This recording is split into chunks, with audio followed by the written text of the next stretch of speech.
Way back in April 2022, you may remember Home Hub being advertised in the top right of the Pinnacle website. It was coming soon, but after almost 4 years of edging us along, it finally came. Hey everyone, and welcome to The Savvy Squaddy. In this video I'm going to go through the new Home Hub feature that has recently gone live for service personnel living in SFA. So what is it? Well, Home Hub is an online portal for families living in UK Service Family Accommodation, which is designed to make everyday housing admin simpler and reduce time spent on hold with the National Service Centre. It allows users to report non-emergency repairs, book available appointment slots, track job progress, view or adjust existing bookings, log complaints or compliments, update contact details and access move-in, move-out paperwork, all from one site. What this is not is the E1132 form. You cannot apply for SFA using this portal. It will show you your move-in and move-out dates, but that's it. You will still need to apply for SFA via the E1132 system on ModNet. I have a whole video on SFA process which I will link below. A big reason I think this feature was delayed was due to the poor performance Pinnacle showed when they first took over. Speculation of course, but I imagine they put this feature on hold whilst they got their shit together. But now that it's out, let's have a look at what it can do.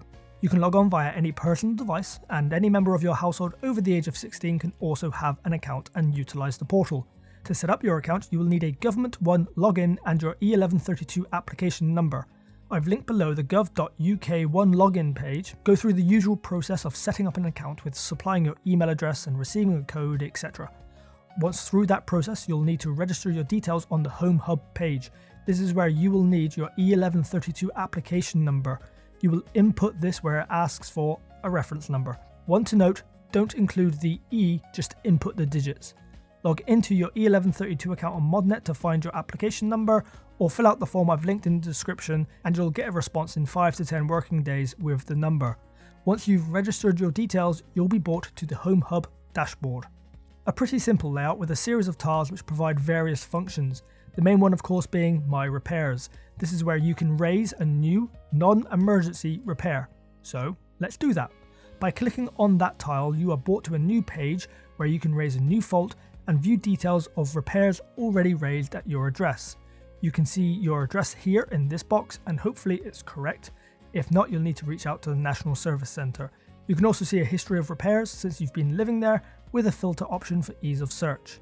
Next to the address box is the Report a Fault button. By pressing that, you'll move on to this page, which provides some extra information. Read it and move on to the next page where you are presented with a number of different pictures denoting different sections of your house. Find the relevant one to your fault and click it. As mine is a door issue, I shall press Windows, Doors and Locks. I now have some more icons pop up, and as mine is the front door of the house, I shall select External Door. There are now more options on these detailed icons to pinpoint the fault.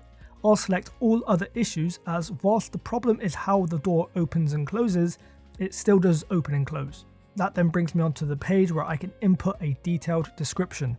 The more detailed you are with the problem, the better prepared the engineer who comes out will be. So I input an explanation of the issue, I mention that it's likely the hinges causing the issue, and I clarify the fault location. The trade is automatically populated. It shows me the priority, which in this case is routine, which makes sense as the door still functions, albeit not as well as it should. The quantity is 1 and it's not related to a previous repair. Once complete, I hit order. I then need to supply any further information that would be useful, confirm my number is correct and input my email address and hit submit. And bosh, the work order has been successful. However, I've reported the fault but haven't booked the appointment. That part is not automatic, and if I don't do it, then no one will come out to repair the fault. But hopefully the big button saying book appointment should be enough of a prompt for people to continue on with the process. When you press this, a new appointment scheduler tab will open and will offer you a date range. You are not able to select an earlier date than the one they provide. This initial date is based on the priority of the job. For context, I reported this job on Friday the 13th of March, and it's showing me the earliest appointment being Wednesday the 18th of March. You can, however, select a different end date, but for now I will leave it as it is and press search. A series of available dates and time slots then populate, which I can then choose from. I quite like this, as a few faults I've reported in the past through the previous system I would select the best days and times, but still an appointment would be booked outside of what I selected and when no one was home. I would then phone up to reschedule, but on more than one occasion an engineer has still come out on the initial appointment, which has just wasted their time. Hopefully this new system of reporting repairs and booking them ourselves will reduce those occurrences. Anyone else experience that, or is it just me? Either way, the next day I'm free is Friday the 18th of March, so I select the 10 AM to 2 PM time slot and book the appointment. Once it's been accepted, I close the window and press back, which returns me to the My Repairs page. If I scroll down, I can see my new repair, the date it was reported, the reference number, description, status, priority, and job type. If this says statutory, this means the repair has been booked by the system, like a periodic gas inspection, for example. I can also review the appointment details by clicking here, and this is where I can amend the appointment if I need to. Towards the top right is a drop-down menu where it says cancel, update, etc. Not sure why the cancel option is provided though, as if you want to cancel the appointment, you must do so via the National Service Centre and not this portal. However, you can amend and update your appointment, providing it is not within one working day. So your appointment is a couple of days out and you can no longer be home when the engineer is due. Then you are able to change the date and time of the appointment through this system. If it is within one working day, then you'll need to phone the National Service Centre so they can inform the engineer directly. Back on the dashboard of Home Hub, we can see the other tiles. My personal details are just that, and if you want to change them, then you need to contact the Home Services team. This information is auto-populated from the E1132 system. You are able to change and update your contact details, and you can provide feedback via this tile, whether that be a compliment or a complaint. My documents will contain all the documents you've uploaded onto the system, as well as property-related documents. Mine is currently empty, but I imagine when I move into my next SFA, the relevant forms will populate there. Your Home Hub will update automatically once you move SFA, no need to register again. My booked appointments is just a record of all the previous appointments at the property since you've been living there. The help and support tile will take you to the Home Hub Pinnacle webpage, where it has a bunch of FAQs and some useful how-to videos as well.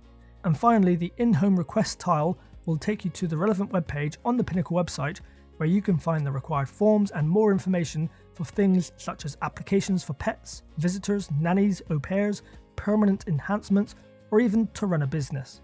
But there you have it, Home Hub in a nutshell, albeit a bit late. This is still early days and undoubtedly it will improve as time goes on and feedback is provided. I do like the fact there is now a centralised hub to help manage our SFA up to a point, but I would like to see the ability to apply for SFA through this portal in the future. However, there might be security implications to that, which is why it may stay on internal means only. Either way, I think this is a welcome update. What are your thoughts? Will you be using this new Home Hub? Let me know in the comments below. Thank you all for watching. If you liked what you just saw, please hit the subscribe button up there, and if you want to see some more videos, click over there. See you soon.